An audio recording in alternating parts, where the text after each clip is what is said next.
Hey friends, welcome to my channel. Friends, इस video में हम लोग अनुच्छेद 12 के बारे में देखेंगे, जिसमें राज्य की परिभाषा के बारे में कहा गया है। तो चलिए स्टार्ट करते हैं। तो अनुच्छेद 12 में राज्य की परिभाषा, जिसमें संसद, भारत की सरकार, राज्य विधानमंडल, राज्य सरकार, स्थानीय प्राधिकारी।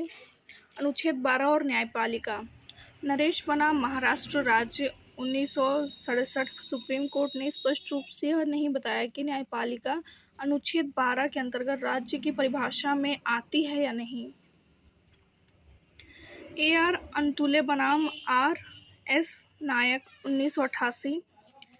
इससे कोई अंतर नहीं पड़ता कि न्यायपालिका राज्य की परिभाषा में आती है या नहीं, किंतु न्यायपालिका कर सकती है। वर्तमान व्यवस्था। न्यायपालिका राज्य की परिभाषा में नहीं, किंतु इसके बावजूद उस पर नागरिकों के मूल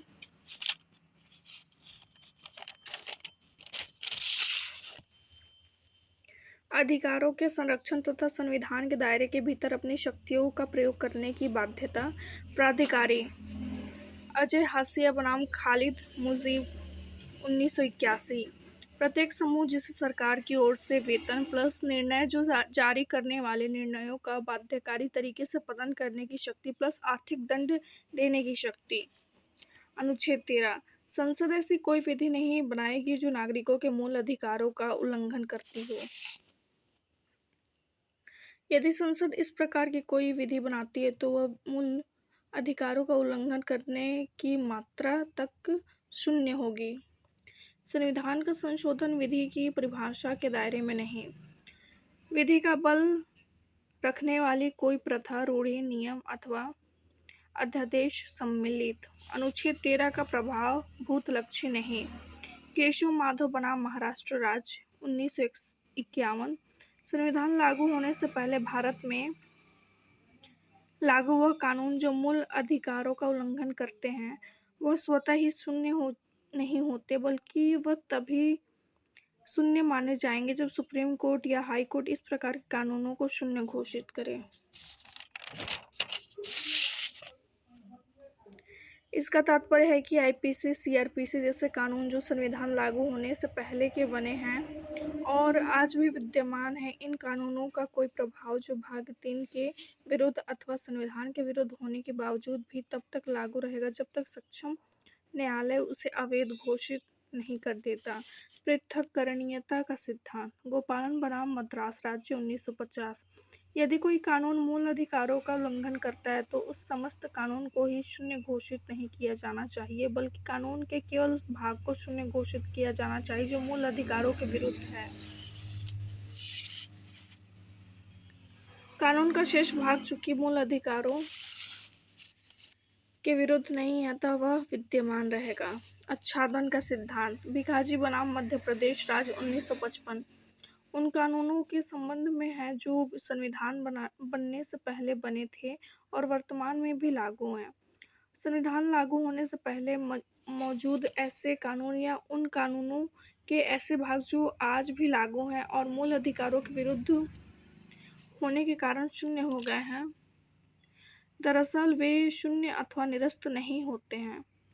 इस प्रकार के कानूनों पर मूल अधिकारों की छाया आ जाती है और वे निष्प्रभावी हो जाते हैं। अनुच्छेद 14।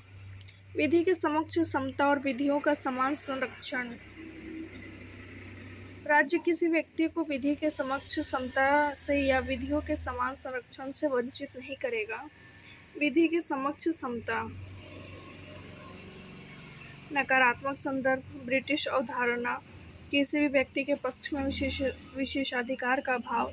सभी व्यक्तियों के साथ समान व्यवहार। विधि की सर्वोच्चता। विधि का समान संरक्षण। अमेरिकी अवधारणा। सकारात्मक संदर्भ। समान परिस्थितियों में समान व्यवहार। सभी व्यक्तियों के लिए एक ही तरह के कानून का एक जैसे प्रयोग। सुप्रीम कोर्ट की व्याख्या। जहाँ समान एवं असमान के बीच अलग व्यवहार होता हो, अनुच्छेद 14 लागू नहीं होता। तर्कसंगत वर्गीकरण को स्वीकृत। वर्गीकरण विवेक शून्य, बनावटी नहीं होना चाहिए।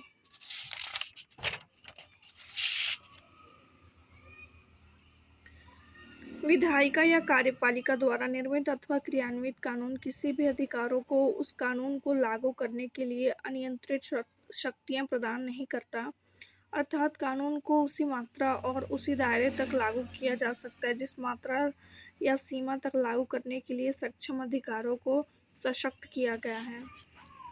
दूसरे अर्थों में विवेकहीन या अमर्यादित तरीके से कानून को लागू करना अनुच्छेद 14 का उल्लंघन। अनुच्छेद 15 धर्म, मूल, वंश, जाति, लिंग, जन्मस्थान के आधार पर विभेद का प्रतिषेध। राज्य किसी नागरिक के विरुद्ध केवल धर्म, मूल, वंश, जाति, लिंग, जन्मस्थान या इनमें से किसी भी आधार पर कोई विभेद नहीं करेगा।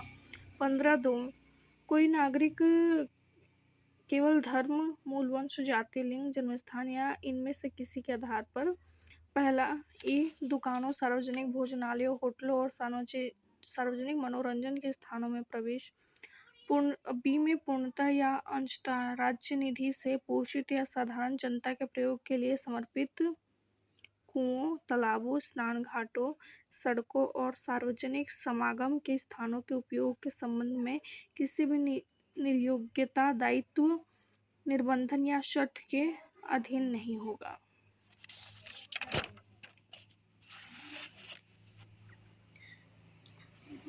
तीसरा, राज्य द्वारा महिलाओं और बच्चों के लिए विशेष प्रावधान किए जा सकते हैं। चौथा, राज्य सामाजिक और शैक्षणिक दृष्टि से पिछड़े वर्गों एवं SC/ST के लिए विशेष प्रावधान कर सकता है। पहला संविधान संशोधन अधिनियम 1951। पांचवा, राज्य सामाजिक और शैक्षणिक दृष्टि से पिछड़े वर्गों तथा के लिए सरकारी तथा प्राइवेट शिक्षण संस्थानों में आरक्षण का प्रावधान कर सकता है। 93वां संविधान संशोधन अधिनियम 2005। छठवां, राज्य आर्थिक रूप से पिछड़े वर्गों की उन्नति के लिए विशेष प्रावधान कर सकता है, साथ ही उन्हें सरकारी तथा प्राइवेट शिक्षण संस्थानों में प्रवेश के लिए भी आरक्षण प्रदान कर सकता है, किंतु इस प्रकार का आरक्षण 10% से अधिक नहीं होना चाहिए। 103वां संविधान संशोधन अधिनियम 2019। स्पष्टीकरण देख लेते हैं। अनुच्छेद 15 तथा अनुच्छेद 16 के संदर्भ में आर्थिक रूप से पिछड़ा वर्ग वह होगा जिसे राज्य द्वारा समय समय पर कानून बनाकर पारिवारिक आय, आर्थिक लाभ और अन्य संकेतकों के आधार पर वर्गीकृत किया जाए। तो फ्रेंड्स, इस वीडियो में इतना ही और अनुच्छेद 16 हम नेक्स्ट वीडियो में देखेंगे। फिलहाल के लिए थैंक यू। वीडियो को लाइक करें, शेयर करें, चैनल सब्सक्राइब करें प्लीज़।